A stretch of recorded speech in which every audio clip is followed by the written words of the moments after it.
Both sides in the Sean Diddy Combs case have until today to give answers for how the music mogul has been communicating from jail. Because my next guest just testified before a federal grand jury.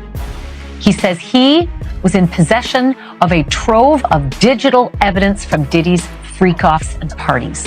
We made a bail appeal to Judge Carter. It did not go our way. Diddy's legal drama just went from bad to worse. And trust me, the tea is piping hot. In a jaw-dropping turn of events, Diddy's own lawyer has walked away from the case right in the middle of court proceedings. Yep, the same lawyer who was writing for him for months has thrown in the towel, reportedly losing faith in both the case and Diddy himself. Why is that not a fair outcome?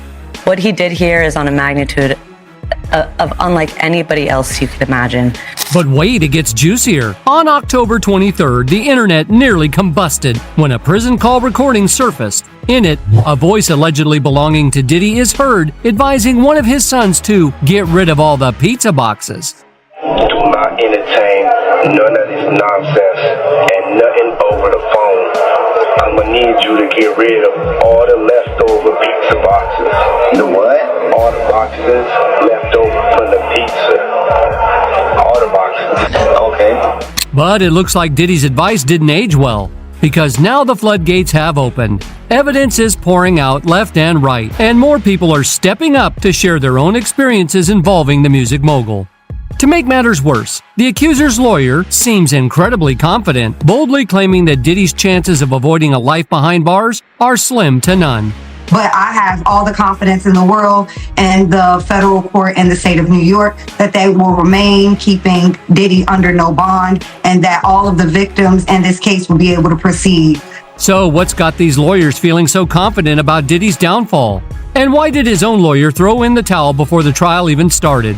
Let's dig into the chaos, because the leaked evidence is stacking up faster than we can keep track of.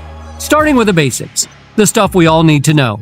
I'll lay it out plain and simple. The prosecutor himself revealed exactly what led to Diddy's indictment and the evidence they uncovered during the search of his home.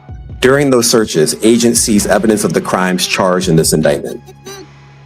They seized firearms and ammunition, including 3 defaced AR-15s and a large capacity drum magazine. They also seized evidence of the freak-offs, electronic devices that contain images and videos of the freak-offs with multiple victims. And they seized cases and cases of the kinds of personal lubricant and baby oil that Combs' staff allegedly used to stock hotel rooms for the freak-offs. More than 1,000 bottles altogether. And now even more shocking evidence is surfacing, pointing to how Diddy could be tied to some of the most disturbing deaths in the music industry. This might explain why Diddy's own lawyer recently decided to call it quits. After all, when the accusations pile up this high, and with the mounting claims linking Diddy to events that have rattled the industry, perhaps even the sharpest legal minds realize there's no clean way out of this web of allegations. For context, this all blew up when a new witness, Courtney Burgess, stepped into the spotlight. Burgess, a former associate of Diddy's late ex-girlfriend Kim Porter, has dropped a bombshell that could change everything. He claims to have received flash drives containing explosive materials, evidence that just might be the game changer the prosecution has been waiting for. According to Burgess, these flash drives contain the completed book that Kim Porter had promised would go public if anything ever happened to her.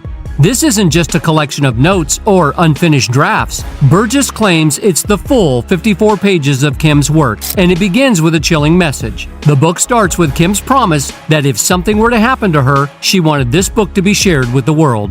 Mr. Burgess is delivering that truth. Mr. Burgess actually told me that he believed that the purpose of that gag order letter that was written by Mark Agnifilo on November 3rd was because Diddy knew that it was Courtney who was bringing this information. Now, for the past few months, some truly disturbing claims have resurfaced about the contents of Kim Porter's manuscript. If these revelations had come to light the day Kim passed away in November 2018, we might have learned the chilling details of what Diddy had been up to over the past 2 decades. One of the wildest claims in Kim's manuscript is downright jaw-dropping. She allegedly accuses Diddy of hitting her with a chair so hard that it landed her in the hospital. She even thought she might not make it out alive. But that's not all. While she was in the hospital, Diddy allegedly paid off the entire staff to keep quiet about the incident. And if you think that's bad, there's more. Kim also claims that during a yacht trip, things got so intense that Diddy broke her nose in a brutal attack. It was so severe they had to fly her to the nearest hospital to get it fixed. But the mistreatment didn't stop there. Kim reportedly described how Diddy controlled every aspect of her life. He allegedly wired her home, tapped her phone, and hired people to spy on her. And then sometimes when Kim lived on 70th something street, and I would go upstairs with Diddy, you could hear the shit in the hallway. And I would just shake my head when he come out or whatever, and Kim would be in the house. And it's always about where she was at or who she was dealing with. Things took a darker turn when Diddy sought full custody of their children. Feeling cornered, Kim supposedly threatened to expose everything, especially Diddy's deepest, darkest secrets, which, by the way, are seriously questionable. Freak-offs. The manuscript also